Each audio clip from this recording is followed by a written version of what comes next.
The travel books say that the South Pacific island of Rikki-Tikki is a land of nothing but fun, fun, fun. But in our last episode, Rocky was seized by natives who seemed to have some rather special dinner plans for him. And that's no fun, believe me. You hush mouth. No one's back talk from main course. Of course, Bullwinkle landed by parachute just a short distance away. But as he started to Rocky's aid, the chute landed on top of him, and he started to stagger about blindly. And with our other two friends, the captain and the professor, hung up in a wait-a-bit bush, things looked pretty gosh-awful for our side. Like it says, nothing but fun, fun, fun. Meanwhile, back at the clearing... Let's see. Who we invite to dinner, Sam? What about Nararutu tribe? We owe them dinner? Sure. You remember they have us over last month for roast brisket of missionary. Think squirrel big enough to go round? Better add more carrots, Mobutu. Who else we invite? I'd like to invite somebody. You? Who you invite? The United States Marine. Squirrel, pretty good sport, huh? Very sweet kid. In fact, he's so sweet. You gonna let me go? No, but maybe we serve you for dessert instead. Oh, boy. Yes, Rocky was in hot water, all right, and he might have wound up as just another entry in the Rikki-Tikki Fireside Cookbook if just then... Uh-oh. What that, Sam? Nothing human, you bet. Sound like great swamp spirit. Oh, come on, Mobutu. This 20th century. You got point, Sam. No great swamp spirit, huh? No. Then what that? Sure enough, coming at them out of the gloom was an eerie, shapeless figure. Well, no just stand there, Mobutu. Run! I thought this was 20th century. It is, but how we know great swamp spirit count that high? You got point, Sam. And the terrified Rikki-Tikkians fled for the bush. But at that moment, the great swamp spirit tripped over a root. There was a tearing sound, and out popped none other than... Bullwinkle, it was really you with your parachute draped over you. Yeah, I'm going to write a letter to that company and I'm... Gee, that was a brilliant idea. I'll tell them their ding-busted parachutes are a brilliant idea. Sure, those natives thought you were the great swamp spirit. Swamp spirit? Sure, it's a ghost that's all white and creepy looking. You mean like that thing there? Bullwinkle! I'll get it. Oh! I tried to tell you, that's your other foot. Yeah, I figured that. Only one thing bothers me. What's that? What are you doing in that silly bathtub? But this is... I know it isn't Saturday, so why the tub? But... Full of carrots, too. Oh, come on. Never thought you'd go high-hat, Rocky. Hi-hat. You're the only fella I know who takes a 14-carat bath. But while this gay badinage was taking place, the island of Rikki-Tikki was swinging farther and farther north. As a result, the temperature dropped suddenly, and our heroes found themselves in a very cold climate. Bullwinkle, the weather's changing. How can you tell? Well, the barometer pressure's dropping. Uh-huh. And those are cirrus clouds up there. True. And besides... Yes. The water's frozen solid, and I can't get out of this pot. Oh, sainted Aunt Agnes McGee. Is Rocky doomed to remain a talking ice cube till this story is over? We'll find out more in Snowbank Squirrel... or Bullwinkle Gets the Drift.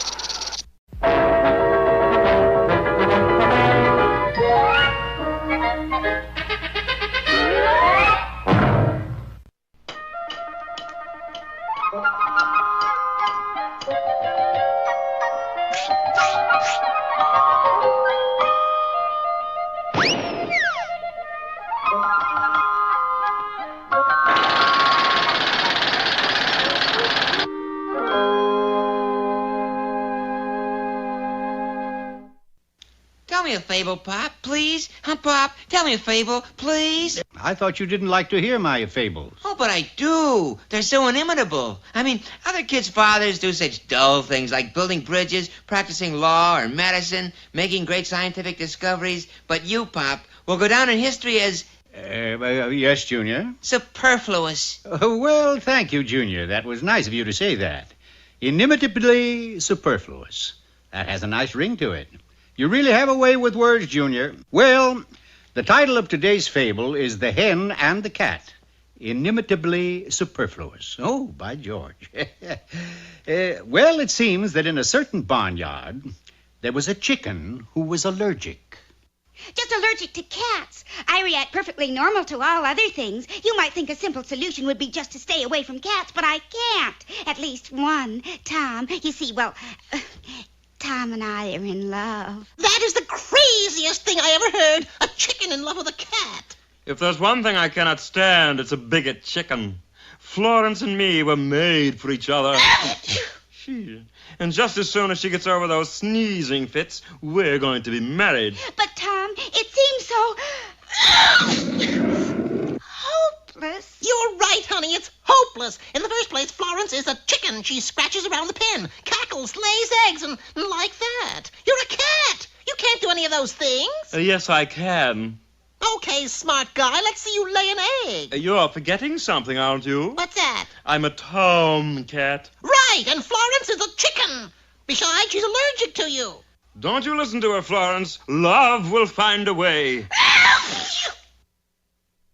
Florence tried everything, diets, pills, but nothing seemed to help. Every time Tom came around... It's no use, Tom. Our love is not meant to be.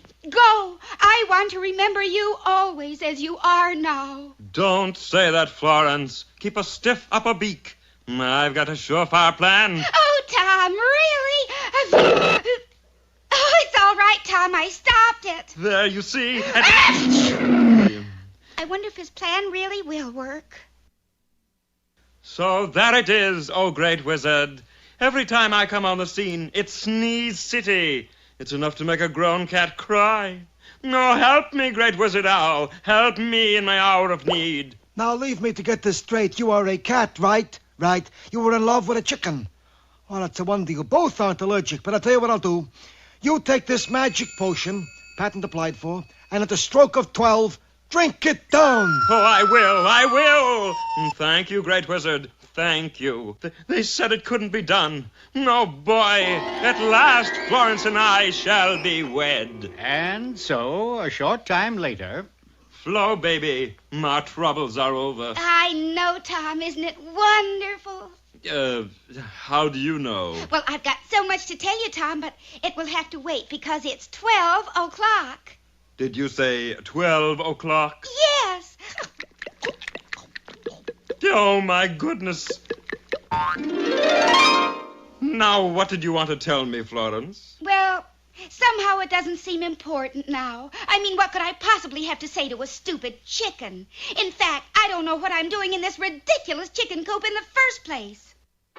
Why didn't you tell me you gave Florence a magic potion, too? You didn't ask me. Actually, everything has worked out for the best. You see, Florence wasn't in love with you. It was just the idea of your being a cat.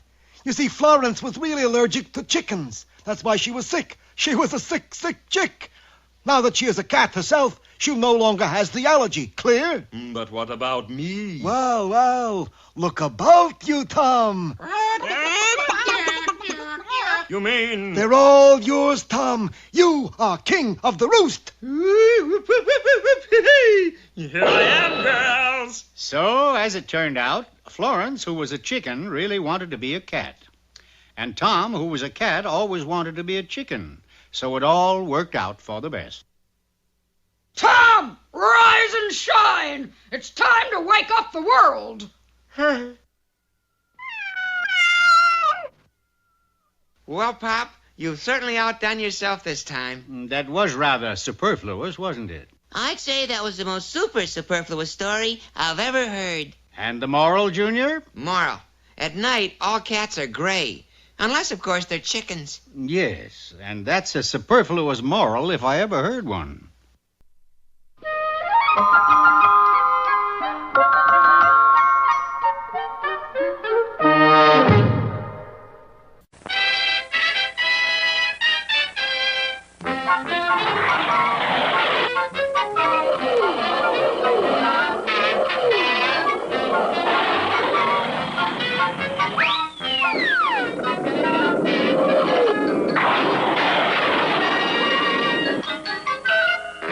What you're looking at is not some strange unknown planet, but our own ever-loving Earth, when Professor Von Besch's theory was proved, and it turned sideways. As a result, there's a new North Pole, what used to be the South Pacific island of Rikki-Tikki. Oh, and here in a pot full of ice is Rocky the Flying Squirrel. Gee, and I was afraid you were going to be boiled in this thing. Hey, that's it, Bullwinkle. What's it? You want to get boiled? No. But if you light a fire under this pot, it'll melt the ice. A pretty brainy idea, Rock.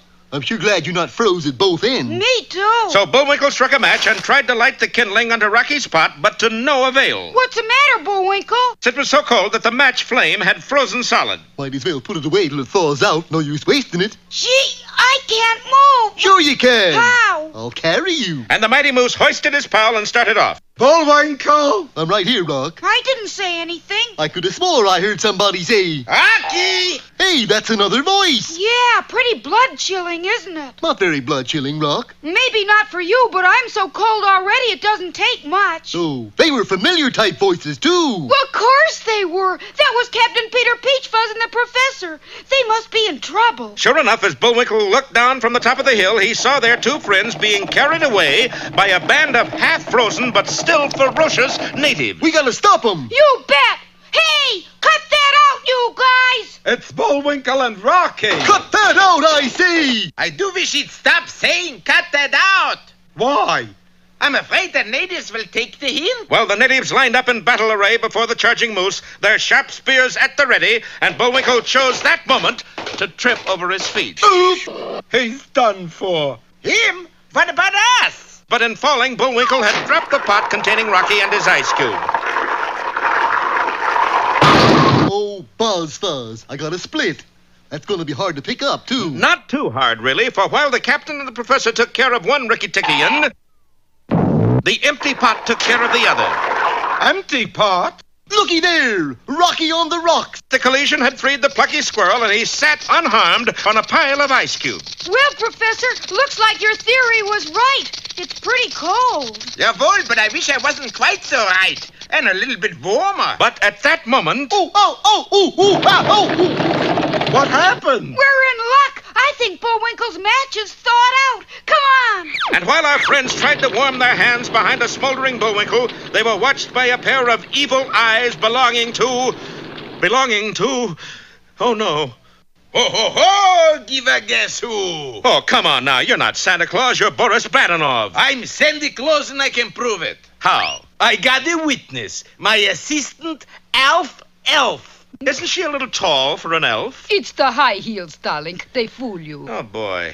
Well, Elf, it's time to pay our first visit. To whom, Santa, darling? To those goody goods on the other end of island. And I take everybody a present, too. What kind of present? What else? Bum-bums. Well, will Boris's dastardly scheme really succeed? We'll find out next time in Clause and Effect, or You'll Be Sorry. And now, here's that giant figure in the sports world, Mr. Know-It-All. Oh, I'm not a giant, Rock. It's just my uniform shrunk up on me. Hello there, friends. Today we take up the problem of being a successful baseball umpire. Oh, good. Here comes a player sliding into home plate now. You're out! Now, there, friends, is a good example. If something in your voice and manner says, I'm fair and impartial even if you don't like the decision, the player will always accept your decision in a sportsmanlike manner. Sometimes, however, a certain amount of flexibility is not only expedient, but more conducive to good health. Safe! I meant to say safe all the time, but... Now here we have an excellent lesson in calling the play quickly. If you call it fast enough, the player will not have time to take an emotional side. I will demonstrate. You're out! Safe! Out! Foul ball? Which brings us to the problem of wearing good protective covering to avoid injury, such as this face mask and stomach padding. Hey, you mean to say you can't get hurt if you wear those? Let me try. Me too. Fine. Now, are you ready? We're ready.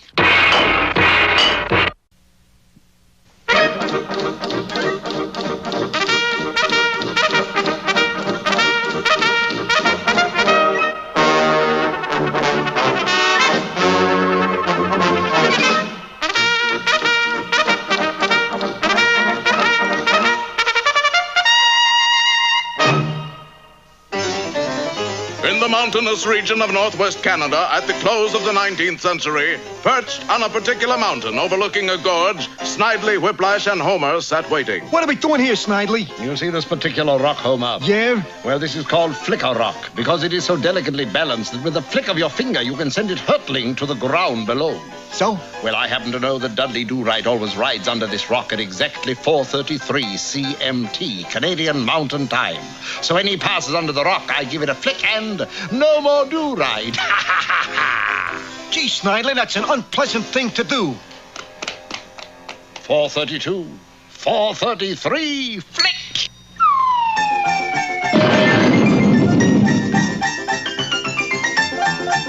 Anything unusual happened today, Do-Right? No, Inspector.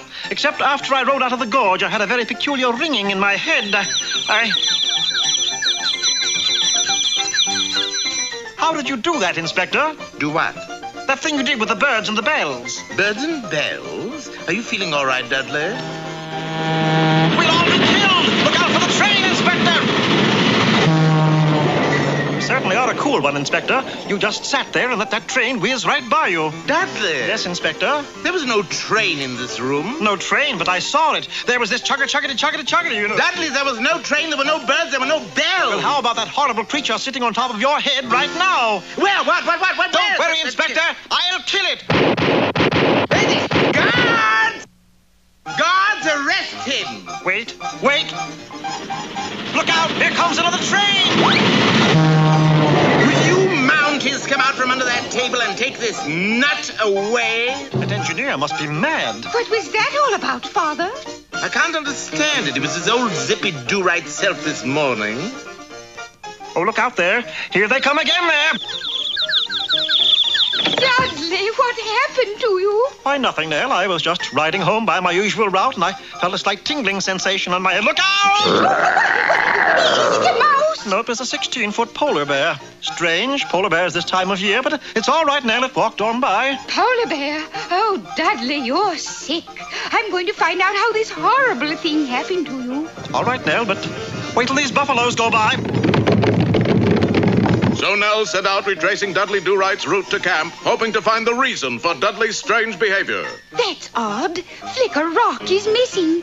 But wait a minute. There it is, with a tremendous dent in its side. It was flicked, and I'll bet the flicker who flicked Flicker Rock was you, Snidely Whiplash. But Nell, I only meant to flatten him. I didn't mean him any real harm. Well, you did him harm. Homer, this is terrible. What's so terrible? Do-Right's a kook. But it was bad enough being chased by a sane Do-Right, but to be chased by some nut. I must confess, I did flick a rock. But after I flicked a rock, I had a moment of regret. You don't know how relieved I was when Dudley Do-Right of the Mounties rode on, head up, body erect, and now a hopeless nut. A dangerous maniac. We've got to help him, Homer. We've got to help that boy. Is he muzzled? Nell, what are you doing with that 6-foot weasel? You see, Homer, he doesn't like me. And that gopher in the baggy pants. He ain't exactly in love with me, neither. But that's all right, Nell, because the birds are taking over the world. Soon there won't be another living thing, just these horrible birds. Oh, for goodness sake. So you see, Nell, if we take him back here to the scene of the crime... Watch your mouth. So to speak, perhaps it would all come back to him. Oh, my head, such a head. Wow-wee, what a headache. Say, it's all coming back. Somebody bounced a rock off my head, and that somebody could only be you, Snidely Whiplash. Come on, Doctor. He's cured. Oh, I'm sorry, Dudley. Nell, you mean I'm completely cured? I'll never see those birds again? Yes, Dudley. As soon as you realized it was Snidely who pushed the rock, you were cured. No, the birds are back! The birds are back! Can I have it? I've decided to become a pigeon fancier. Every man has a right to a hobby.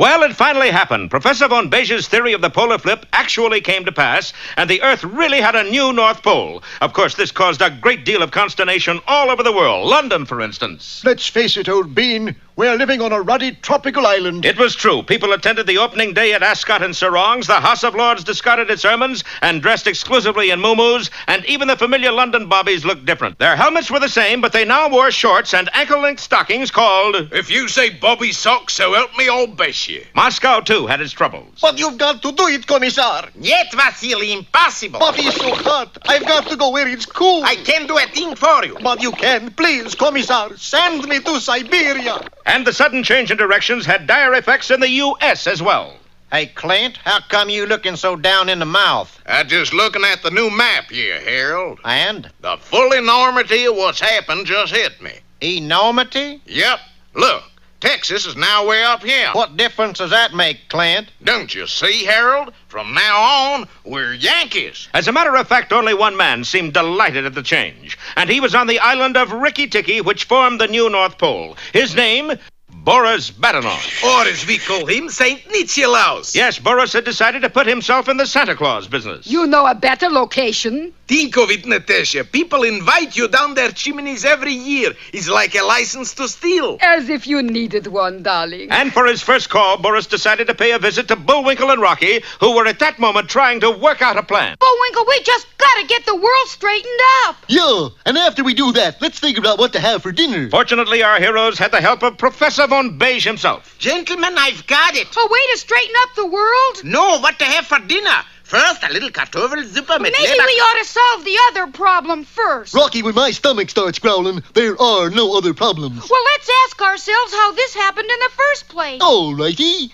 How did this happen in the first place? I don't know. Me either. Let's get an easier question. It happened because the old North Pole got too heavy with ice and snow and slipped over sideways. Then that's what we'll do. Slip over sideways? No, make it snow up here. Hey, that's a great idea if we don't freeze to death first. Yes, that was a problem, for with the shift in climate, the bottom had fallen out of every thermometer on the island. Hundreds of natives shivered in the icy blasts. Go on, Chief. Try tell us climate isn't changing. You young punks always complaining. This just little cold snap. Cold snap! Man, we living at North Pole. This is living. Nonsense, boys. This tropic zone. Then who that coming? Commander Whitehead? Jumping Juju. It's Santa Claus. And his helper. Then it's true. World has flipped. Ho, ho, ho, darling. Hey, Santy, you got a pair red flannels for me? You've been a good boy, haven't you? You bet 'em. That's why you don't have red flannels. Be bad boy and steal some. Ho, ho, ho. You know something, Chief? Huh? Not only world flip, Santa flip, too. No, it wasn't the same old generous Santa. What do you talk? I got it here, special Christmas present for Moose. Oh, well, that's different. What is it? I give you one clue. It's a ticking package. An alarm clock? A wristwatch? An egg timer? See, Natasha, you can fool some of the people all the time. And we'll find out just how many people in Boom at the Top are the angry young moose.